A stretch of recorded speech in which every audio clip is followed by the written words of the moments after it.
مسجد میں صرف بیٹھنا، مسجد میں بیٹھنا رمضان کے علاوہ بھی، یہ رمضان کی بات نہیں ہے، لیکن اگر رمضان میں ہم یہ کام کریں گے تو پھر کتنا ثواب ملے گا کہ اللہ کے نبی صلی اللہ علیہ وسلم نے فرمایا، عقبہ بن عامر کہتے ہیں میں نے رسول اللہ سے سنا، آپ فرما رہے تھے اذا توضأ الرجل فأتى المسجد كتب الله له بكل خطوة، کہ جو بندہ وضو کرے، اچھی طرح وضو کر لے اور مسجد کی طرف آتا ہے، مسجد کی طرف جب وہ آ رہا ہوتا ہے نا تو اس کے ایک ایک قدم کے بدلے اللہ اس کو نیکی عطا فرماتا ہے، ایک ایک قدم کے بدلے۔ اور فرمایا یفتوها 10 حسنات، اس کو اللہ تبارک و تعالیٰ کی طرف سے 10 نیکیاں بھی ملتی ہیں ایک ایک قدم پہ۔ اور اس کے بعد آپ نے فرمایا فَإِذَا صَلَّى فِي الْمَسْجِدِ، پھر بندہ اچھی طرح وضو کر کے آیا تھا، مسجد میں آ گیا، نیکیاں ادھر سے شروع ہو گئی، گھر سے آتے ہوئے، پھر اس نے آ کے نماز پڑھی، نماز پڑھنے کے بعد ثم قعد فی، پھر مسجد میں بیٹھ گیا۔ کیوں بیٹھا ہے؟ اللہ کا ذکر کر رہا ہے۔ وہ 28ویں پارے میں ہے نا ایک آیت مقدسہ، اس دن ہمارے درس قرآن میں گزری نا، تو اس میں مراقبے کا ذکر ہے کہ کسی وقت انسان کو اپنا محاسبہ بھی کرنا چاہیے، اپنا حساب بھی کرنا چاہیے، کیونکہ یہ بھی حدیث مبارکہ کا مفہوم ہے نا کہ سب سے بڑا مفتی جو ہے وہ انسان کا اپنا دل ہے، اس سے بھی تو پوچھ لے کبھی، لوگوں سے پوچھتے کیوں پھرے، کیوں کہیں کہ لوگ مجھے اچھا کہتے ہیں، میں اس گمان میں رہوں کہ لوگ مجھے اچھا کہتے ہیں، ہو سکتا ہے یہ میرا روح جو ہے یہ اچھا ہو، میرے اخلاق اچھے ہوں، لیکن کوئی برائی ایسی میرے اندر پائی جاتی ہو جو مجھے میرے دل کے سوا کوئی نہ بتا سکتا ہو۔ تو بندہ جب اپنا محاسبہ کرتا ہے، حساب کرتا ہے، بیٹھ جاتا ہے، مسجد میں بندہ بیٹھا ہے، مراقبہ اسی بات کا نام ہے کہ بندہ مسجد میں بیٹھا ہے، یا گھر کسی بھی جگہ پہ آپ بیٹھ جائیں، بندہ بیٹھا ہے مسجد میں اور وہ سوچی جا رہا ہے یار اللہ نے جو مجھے اتنی نعمتوں سے نوازا ہے، اتنی نعمتوں سے نوازا ہے، میں کیا کر رہا ہوں؟ رب کی رحمتیں میں کھا رہا ہوں، لیکن اس کے بدلے میں اپنے رب کو راضی کتنا کر رہا ہوں، میری کتنی نیکیاں ہیں، کتنے گناہ ہیں، کہیں میں نے کوئی دھوکہ تو نہیں کیا، کسی کے ساتھ زیادتی تو نہیں کی۔ بندہ یہ کرتا ہے تو اللہ کی رحمت انسان کے شامل حال ہوتی ہے۔ حضور نے فرمایا ثم قعد فی، بندہ وضو کر کے آیا، اس نے نماز ادا کی، نیکیاں ادھر سے شروع ہو گئی، آتے ہوئے نماز پڑھی، اس کی علیحدہ نیکیاں ملی، مسجد میں بیٹھ گیا۔ حضور علیہ الصلوۃ نے فرمایا کان کالصائم القانت حتی یرجع، جب تک بندہ اللہ کے گھر میں بیٹھا ہے، اللہ کا ذکر کر رہا ہے، جب تک یہاں سے اٹھے گا نہیں، اللہ اس کو روزے دار جتنا ثواب عطا فرماتا ہے۔ اور اگر رمضان کا مہینہ اور بندہ مسجد میں بیٹھا ہو، رب کے گھر میں بیٹھ کے اللہ کا ذکر کیے جا رہا ہو، تو پھر ہم اندازہ نہیں لگا سکتے کہ اللہ اس پہ کتنی رحمتوں کا نزول فرماتا ہے۔ میرے آقا علیہ الصلوۃ والسلام کی ایک حدیث مبارکہ ہے ابن ماجہ شریف کی 1752 نمبر پہ، حضرت ابو ہریرہ فرماتے ہیں قال رسول اللہ ثلاثۃ لا ترد دعوتهم، 3 لوگ ایسے ہیں جن کی دعا اللہ قبول کرتا ہے، کبھی ان کی دعا کو رد نہیں کرتا،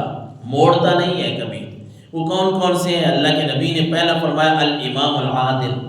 ایسا امام، ایسا بادشاہ جو عدل کرنے والا ہو، یہاں امام سے مراد بادشاہ ہے، ایسا بادشاہ جو عدل کرنے والا ہو، انصاف کرنے والا ہو، لوگ اس پہ خوش ہوں، وہ لوگوں کا خیال رکھتا ہے، اب وہ اللہ سے جو بھی دعا کرے گا اللہ اس کی دعا کو قبول کرے گا۔ اور دوسرا فرمایا والصائم حتی یفطر او کما قال، حضور علیہ الصلوۃ والسلام نے فرمایا روزہ دار جب روزہ رکھتا ہے نا تو افطار تک، جب تک وہ افطار نہیں کرتا، افطار تک وہ جو دعا مانگتا رہتا ہے اللہ اس کی دعا کو قبول فرماتا ہے۔ یہ روزے دار کی شان ہے۔ اور پھر میرے آقا علیہ الصلوۃ والسلام نے فرمایا ودعوۃ المظلوم، اور مظلوم کی بد دعا سے بچو،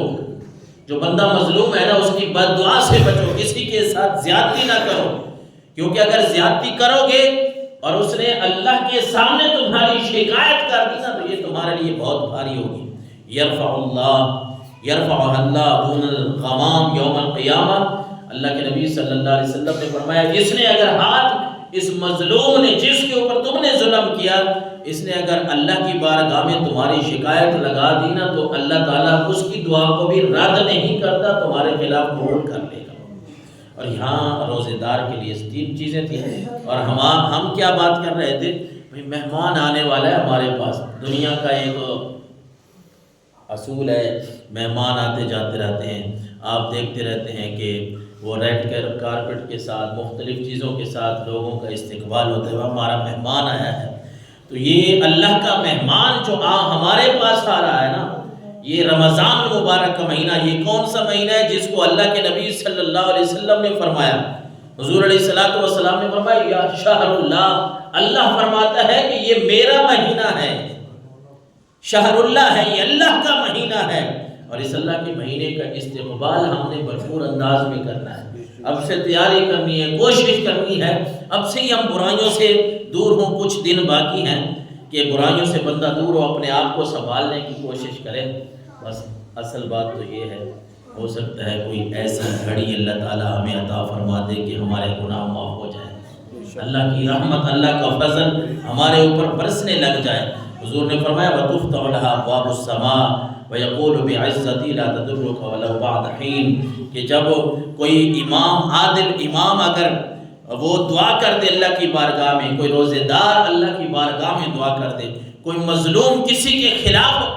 دعا کر دے، تو اللہ کے نبی نے فرمایا اللہ ان کے لیے دروازوں کو، آسمان کے دروازوں کو کھول دیتا ہے اور ان کی دعا کو قبول کر لیتا ہے۔ رسول اللہ صلی اللہ علیہ وسلم نے فرمایا من لم یدع قول الزور والعمل به فلیس للہ حاجۃ فی ان یدع طعاما وشرابا۔ ایک بندے نے روزہ رکھا، بخاری شریف کے حدیث مبارک 1903 نمبر پہ، وہ جھوٹ نہیں چھوڑ رہا، جھوٹ اسی طرح بولی جا رہا ہے، برے کام اسی طرح کیے جا رہا ہے۔ اللہ کے نبی نے فرمایا فلیس للہ حاجہ، اللہ کو اس کی کیا ضرورت ہے، اب یہ بھوکا رہے پیاسا رہے، اس بھوک پیاس کی اللہ کو ضرورت نہیں ہے کہ یہ بندہ جھوٹ بھی نہیں چھوڑ رہا، روزہ رکھا ہوا ہے لیکن اسی طرح جھوٹ بولی جا رہا ہے، اسی طرح برے عمل کیے جا رہا ہے۔ حضور نے فرمایا اس اللہ کو ایسے روزے کی ضرورت نہیں ہے، ایسا روزہ رب کو نہیں چاہیے۔ رب کو کیسا روزہ چاہیے؟ پہلے میں عرض کر چکا ہوں کہ وہ تو بے نیاز ذات ہے، اسے ہمارے روزوں کی ضرورت نہیں ہے، ہمیں ضرورت ہے کہ یہ مہینہ آئے تو ہم کیا کریں۔ جس طرح آیت مقدسہ یا ایھا الذین آمنوا کتب علیکم الصیام کما کتب علی الذین من قبلکم لعلکم تتقون، یہ پرانی عبادت ہے، صرف اس امت کے لیے نہیں، پہلی امتوں کے اوپر بھی روزے فرض تھے، اس لیے اللہ نے فرمایا ایمان والو پہلی امتوں پہ جس طرح فرض تھے تمہارے اوپر بھی فرض کر دیے گئے ہیں، اور ہیں کس لیے لعلکم تتقون، تم نے تقوی اختیار کرنا ہے۔ ہم زیادہ علمی باتوں میں نہیں پڑھتے، بس چند باتیں ہم نے